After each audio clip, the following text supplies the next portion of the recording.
बच्चों, भाग 1 में हमने पढ़ा था कला का सामाजिक विज्ञान के साथ समन्वय। और इस भाग में हम पढ़ेंगे कला का भाषा के साथ समवाय। तो पारिवारिक वातावरण में रहकर बच्चे मातृभाषा बोलना स्वयं ही सीख जाते हैं, परंतु मातृभाषा को लिखना और पढ़ना सिखाने के लिए कला का सहारा लेना बहुत ज़रूरी है। अक्षरों और शब्दों की पहचान के लिए हमें कला का सहारा लेना पड़ता है, जैसे अ, आ, ई, उ, री, ए इत्यादि चित्रों अथवा मॉडल की सहायता से हम आसानी से बच्चों को सिखा सकते हैं। अक्षरों और शब्दों की पहचान के लिए यदि हम बच्चों को वास्तविक वस्तु दिखाकर, जैसे अनार दिखा दिया, आम के लिए आम दिखा दिया, इसी क्रम में उसी वस्तु का मॉडल दिखाकर या उस वस्तु का चित्र दिखाकर, इस क्रम में दिखाकर बच्चे अक्षर और शब्दों की पहचान बड़े आसानी से कर सकते हैं। खेल खेल विधि से नृत्य, संगीत, कविता आदि गाकर उन्हें सुनाया जाए तो पूरी कविता या गीत स्वयं गाते गाते कंठस्थ हो जाते हैं। हमने देखा है प्रातःकालीन सभा में वंदना, प्रार्थना, राष्ट्रगान, राष्ट्रगीत इत्यादि प्रतिदिन गाते गाते स्वयं ही याद हो जाते हैं। इसी प्रकार अक्षरों और रिश्ते नातों के गीत बार बार गाने से खेल खेल में ही याद हो जाते हैं। क्यों? क्योंकि गीत और कविताएं मनोरंजक व आनंद प्रदान करने वाली होती हैं और बच्चे इनमें बहुत रुचि लेते हैं। कला की सहायता से सुंदर लेख लिखना भी आसानी से बताया जा सकता है। सुंदर लेख लिखने के लिए सबसे पहले बच्चों को सीधी रेखा यानी कि ऐसे इस सीधी रेखा का अभ्यास करवाया जाना चाहिए।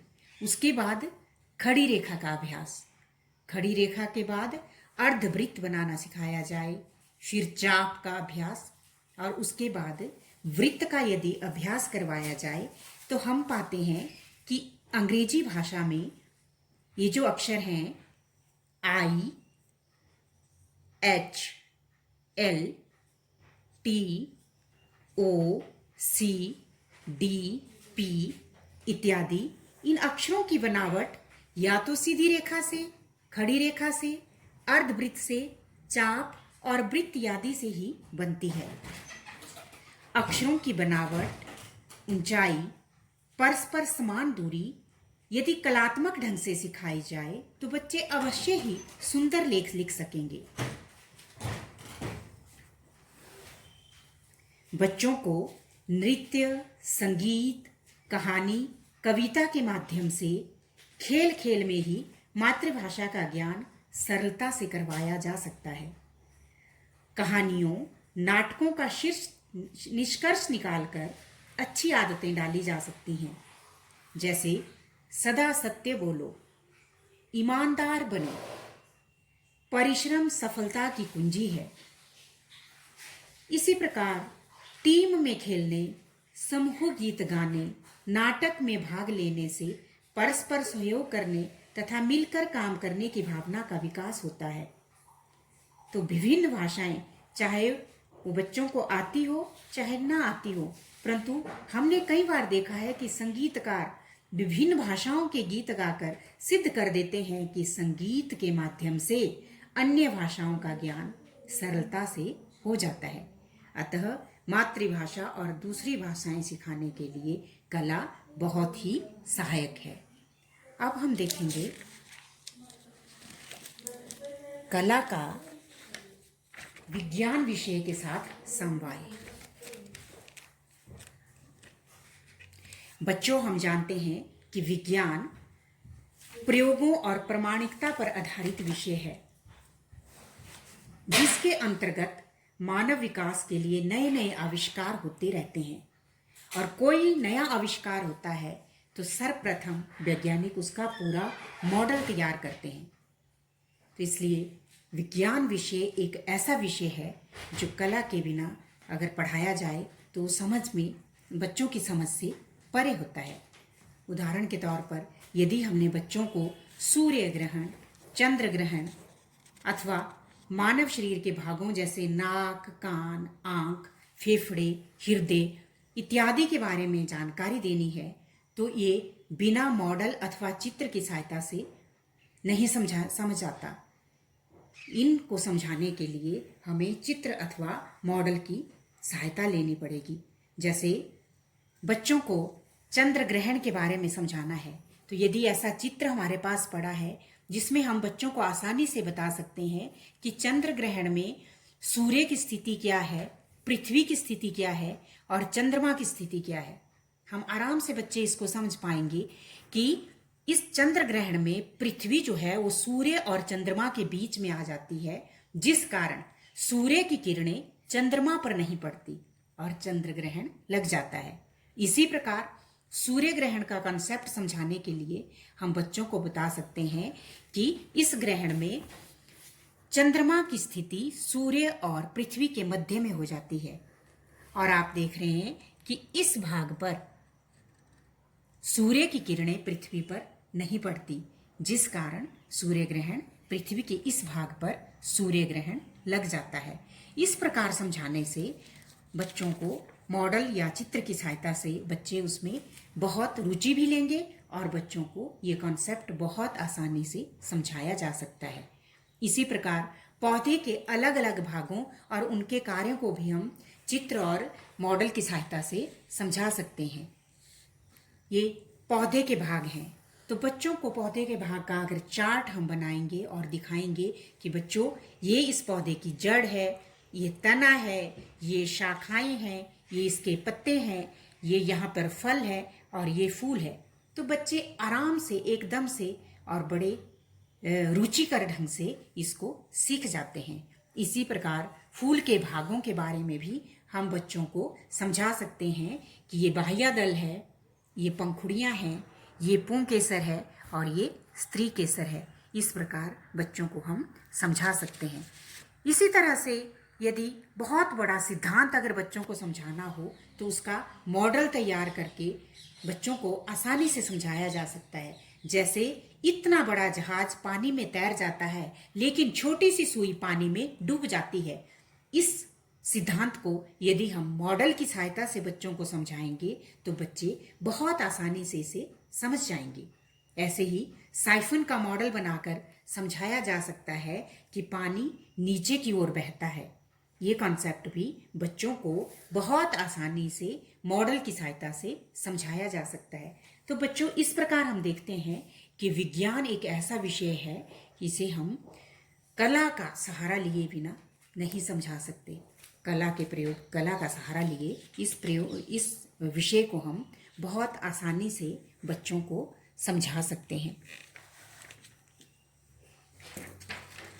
इसी प्रकार अब हम बात करते हैं कला का गणित के साथ संबंध।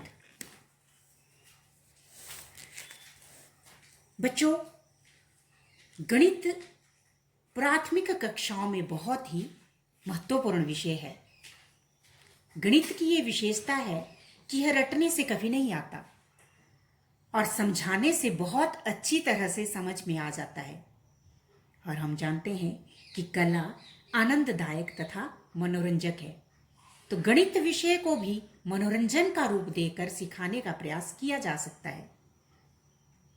जैसे यदि हमने छोटे बच्चों को गिनती सिखानी है तो गिनती हम छोटे बच्चों को खेल खेल में सिखा सकते हैं।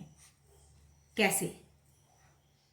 इसके लिए बच्चों को एक एक करके खिलौना दिया जाए और यह प्रक्रिया सभी बच्चों में की जाए। इस प्रकार 1, 2, 3, 4, 5 खिलौने आदान प्रदान करते हुए साथ साथ गिनती भी बच्चों से बुलाते जाएं। बार बार ऐसा करने से बच्चे खेलते रहेंगे और उन्हें खेल खेल में ही गिनती आ जाएगी। इसी तरह से जोड़ने और घटाव का कंसेप्ट भी बच्चों को सिखा सकते हैं। जोड़ और घटाव के लिए, जैसे मान लो घटाव के लिए किसी बच्चे के पास आप 8 पेंसिल दे दो, फिर उससे 3 पेंसिल लेकर दूसरे बच्चे को दे दो। फिर पहले बच्चे को कहो कि आपके पास अब शेष कितनी पेंसिलें बची। तो बच्चा आराम से गिनती अगर जानता है तो आराम से बच्चा बता देगा कि मेरे पास 5 पेंसिल बची। इस तरह से बच्चों को घटाव का कॉन्सेप्ट हम समझा सकते हैं। ऐसे ही खेल खेल में योग के कॉन्सेप्ट को भी समझाया जा सकता है कि उन सारी पेंसिलों को यदि अध्यापक अपने पास ले ले और दूसरे बच्चे से कहे कि इन पेंसिलों को आप गिनो, ये सारी कुल कितनी पेंसिलें हुई, तो दूसरा बच्चा आसानी से गिन के बता देगा कि 5 + 3 8, कुल पेंसिलें 8 हो गई।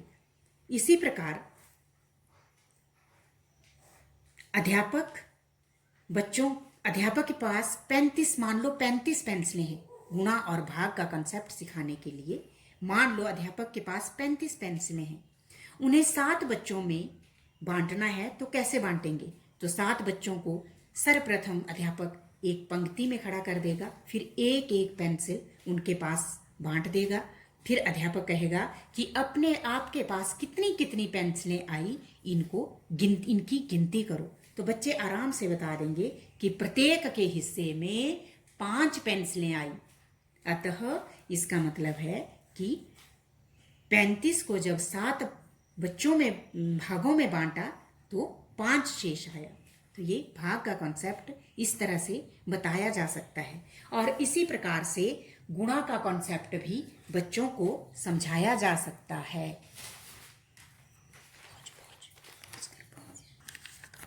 इसी प्रकार खेल खेल में बच्चों को हम भिन्नों का ज्ञान भी दे सकते हैं। भिन्नों का ज्ञान देने के लिए इस तरह से एक वृत्त बच्चों को दिखाएंगे और बच्चों को बताएंगे कि ये क्या है। बच्चे आराम से बता देंगे कि यह एक वृत्त है।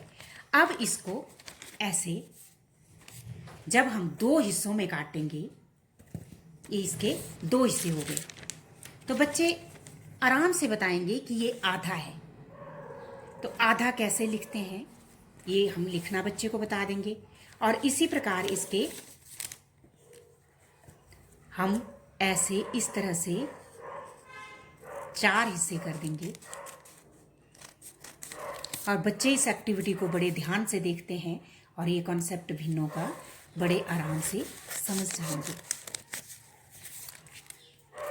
इस तरह से हम काट के बच्चों को दिखा सकते हैं कि बच्चों देखो, इसके हम 4 हिस्से, 4 बराबर हिस्से करने जा रहे हैं। ये इस तरह से एक वृत्त के हमने 4 भाग कर दिए।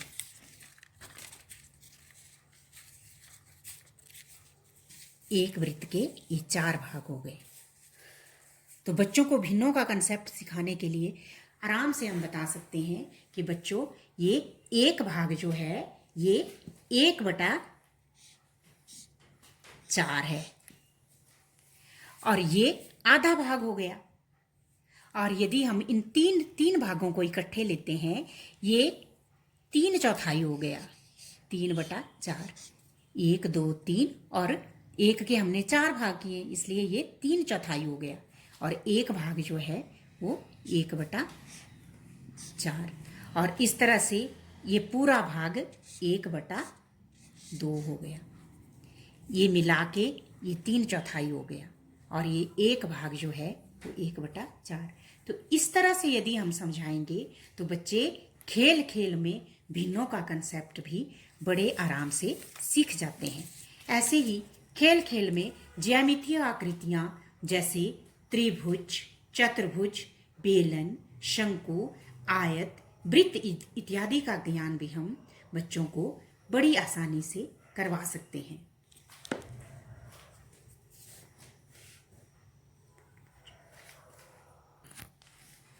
बच्चों, कला मानसिक परेशानियों से मुक्त कर प्रसन्नता और आनंद प्रदान करती है। गणित विषय को परेशानियों से मुक्त कर प्रसन्नचित्त मन से अच्छी तरह समझाया और समझाया जा सकता है। अतः कला और गणित का परस्पर बहुत घनिष्ठ संबंध है। कला के बिना गणित के विषय को नहीं पढ़ाया जा सकता। तो इस प्रकार बच्चों आज हमने पढ़ा कि कला का भाषा के साथ संबंध, कला का विज्ञान के साथ संबंध और कला का गणित के साथ क्या संबंध है। बच्चों, इस प्रकार हम देखते हैं कि ऐसा कोई भी विषय नहीं है जिसे कला के बिना सरलता से पढ़ाया जा सके। सभी विषयों को, विशेषकर प्राथमिक कक्षाओं में, कला का सहारा लिए बिना पढ़ाना बहुत कठिन है। अतः कला का मानव जीवन और सभी विषयों के साथ घनिष्ठ संबंध है।